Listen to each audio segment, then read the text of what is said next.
إن الحمد لله نحمده ونستعينه ونستغفره ونعوذ بالله من شرور أنفسنا ومن سيئات أعمالنا من يهده الله فلا مضل له ومن يضلل فلا هادي له وأشهد أن لا إله إلا الله وحده لا شريك له وأشهد أن محمدا عبده ورسوله أما بعد فإن خير الحديث كتاب الله وخير الهدي هدي محمد صلى الله عليه وسلم وشر الأمور محدثاتها وكل محدثة بدعة وكل بدعة ضلالة وكل ضلالة في النار.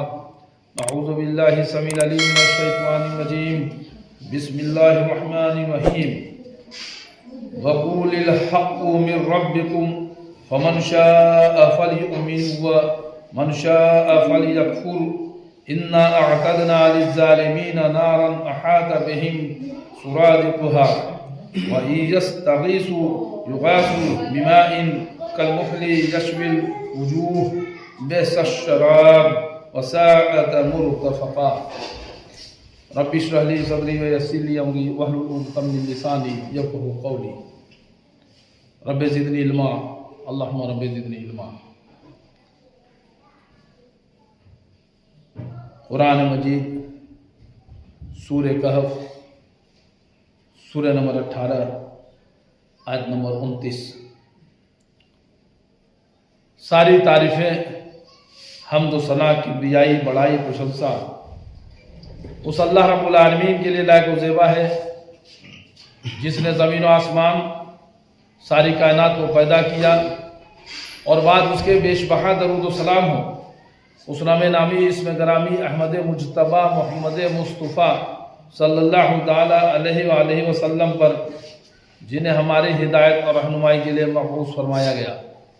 معزز حاضرین جمعہ اور جہاں تک میری آواز پہنچ رہی ہو سننے والی سبھی قابل احترام دینی ماں اور بہنوں، اللہ رب العالمین کی توفیق سے ایک بار پھر جمعہ کی ان بہترین گھڑیوں میں آج بتاریخ 26 نومبر سن 2021 محمدی مسجد اہل حدیث مرزا پور یو پی الہند کے اس مسجد میں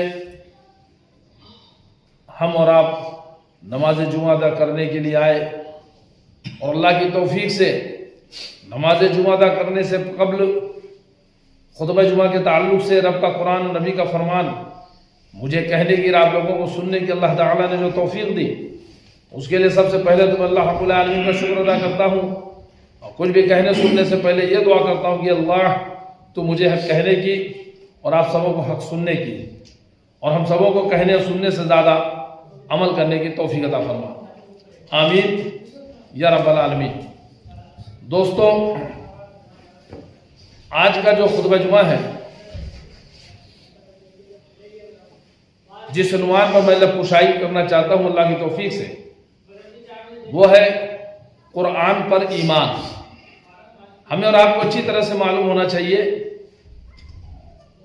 کہ 6 باتوں پر ایمان مفصل کہلاتا ہے اور ان 6 باتوں پر جو ایمان رکھتے ہیں وہ مسلمان ہوتے ہیں، مومن ہوتے ہیں. ان 6 باتوں میں سے ایک بات یہ بھی ہے کہ اللہ کے تمام کتابوں پر اور آخری کتاب قرآن مجید پر بھی ایمان ہونا چاہیے. باقی تفصیلات تو کئی بار آپ سن چکے ہوں گے کہ اللہ پر ایمان ہو، فرشتوں پر ایمان ہو، آخرت پر ایمان ہو، تقدیر پر ایمان ہو، اللہ کے تمام نبی اور آخری نبی محمد رسول اللہ صلی اللہ علیہ وسلم پر ایمان ہونا چاہیے اور اللہ کی تمام کتابوں آخری کتاب قرآن پر ہمارا ایمان ہونا چاہیے. اب تا قیامت جو بھی شریعت چلے گی، جو بھی حکم چلے گا وہ قرآن کا چلے گا. اس قرآن پر ایمان لانے کا مطلب کیا ہے یہ قرآن سے ہی ہم سمجھیں گے انشاءاللہ، اور ضرورت پڑنے پر احادیث کی روشنی میں اس کی وضاحت انشاءاللہ دیکھیں گے. اور قرآن کے تعلق سے اللہ تعالیٰ نے قرآن میں کیا کہا ہے وہ ایک جمعہ میں ان چند لمحات میں تو پیرو کر کے نہیں رکھا جا سکتا ہے، لیکن پھر بھی چیدہ باتیں میں انشاءاللہ آپ کے سامنے رکھنے کی کوشش کرتا ہوں. جس میں سے پہلی آیت میں نے جو چنی ہے وہ ہے سورہ کہف، سورہ نمبر 18 آیت نمبر 29۔ قرآن مجید آپ اٹھائیے، اس کا کھولیے، سورہ کہف سورہ نمبر 18 اور آیت نمبر 29، جس کی عربی ابھی میں نے آپ کے سامنے خطبہ مسنونہ کے بعد تلاوت فرمائی اللہ کے توفیق سے۔ تو اس میں اللہ رب العالمین فرما رہے ہیں کہ اور اعلان کر دے کہ یہ سراسر برحق قرآن تمہارے رب کی طرف سے ہے۔ اللہ رب العالمین کہہ رہے ہیں نبی سے کہ آپ اعلان کر دیں کہ یہ جو قرآن مجید ہے، یہ قرآن میں تو آپ کے سامنے یہ کتابی شکل میں دکھا رہا ہوں، اللہ کے نبی کے وقت کتاب کی شکل میں اسے نہیں تھی، وہ اٹھا کر کے دکھا رہے ہوں کہ یہ قرآن، بلکہ جو وحی کی شکل میں جو آتی تھی اور جسے اللہ کے حکم سے اللہ کے نبی صلی اللہ علیہ وسلم نے اسے جو پورا 30 پاروں میں اور اس طرح سے جو سمہد کر کے ہمیں آپ کو دیا، بتایا، پڑھ کر سناتے تھے، لوگوں کو بتاتے تھے، تفسیر اور عمل کر کے دکھاتے تھے۔ تو اس قرآن کے تعلق سے اللہ تعالیٰ نے کہا ہے، اس قرآن کے تعلق سے کہ اور اعلان کر دے کہ یہ سراسر برحق قرآن تمہارے رب کی طرف سے ہے۔ یعنی تم اس مغالطے میں مت رہنا، تم یہ مت سوچو کہ یہ میری زبان ہے، میری طرف سے ہے، میں نے اس کو کوئی کلام گڑھا ہے یا اس کو تمہیں لگ رہا ہو کہ ہم یہ اصل میں دیکھیے ایک چیز اور آپ کو بتا دوں کہ مکہ کا جو اس وقت جب دور تھا، جب قرآن نازل ہو رہا تھا، تو وہاں بس شعر و شاعری بہت عام تھی، بہت عام تھی اور لوگ سمجھتے بھی تھے۔ تو جو چیز ایک عام ہوتی ہے، جیسے ہمارے یہاں مان لیجیے مرزا پور میں ہم رہ رہے ہیں، یو پی میں رہ رہے ہیں، یہاں ہندی بولی جاتی ہے، تو اگر آپ ہندی میں بات کریں گے تو جو ان پڑھ آدمی ہوگا وہ بھی سمجھ لے گا، جو پڑھا لکھا وہ بھی سمجھ لے گا انشاءاللہ، ٹھیک ہے۔ لیکن آپ انگریزی بولیں تو ضروری نہیں کہ یہاں کے کیونکہ سب انگریزی پڑھے نہیں ہیں، لیکن ہندی پڑھنے نہ بھی گئے ہو اسکول تو بھی بول چال میں ہونے کی وجہ سے ہندی سمجھ لیتے ہیں۔ تو وہاں بھی چونکہ وہ جو مکہ کا ماحول تھا وہ شاعرانہ ماحول تھا، شعر و شاعری خوب باتیں ہوتی ہیں اور سمجھتے اور لوگ سمجھتے تھے۔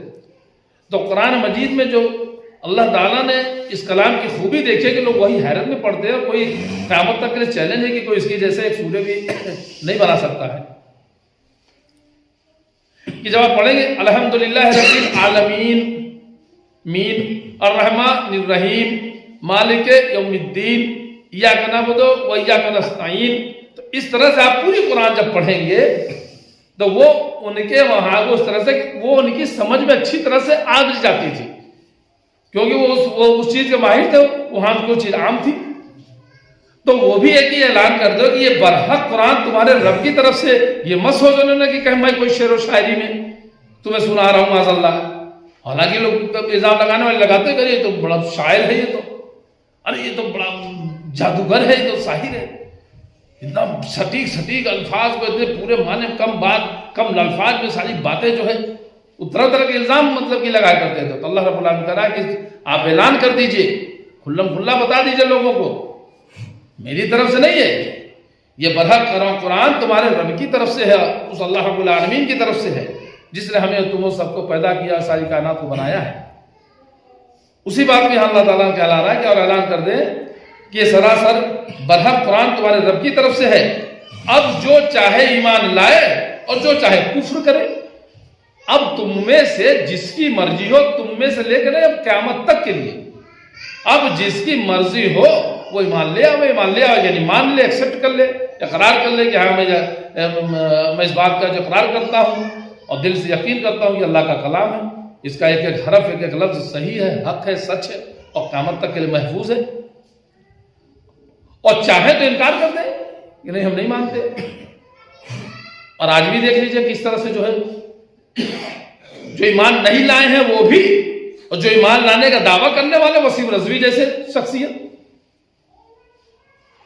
جو کوئی شخص اسلام سے خارج ہو چکا، مرتد ہو چکا، جو قرآن کی آیتوں کو قرآن سے نکالنے کی اپیل کر رہا ہو، جو پیارے نبی محمد رسول اللہ صلی اللہ علیہ وسلم کی مخالفت میں جو کتاب لکھ رہا ہو، ان کے خلاف غلیظ غلط باتیں لکھ رہا ہو، تو چاہے تو چاہے اقرار کرے، چاہے تو ایمان لے آئے، اور تمہاری مرضی نہیں مانتے کفر کرو، کفر مطلب انکار کرو، نہیں مانتے ہو نہ مانو، تمہاری مرضی ہے۔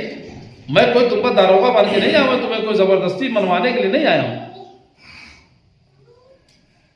اب جو چاہے ایمان لائے اور جو چاہے کفر کرے، ظالموں کے لیے ہم نے وہ آگ تیار کر رکھی ہے جس کے شعلے انہیں گھیر لیں گے۔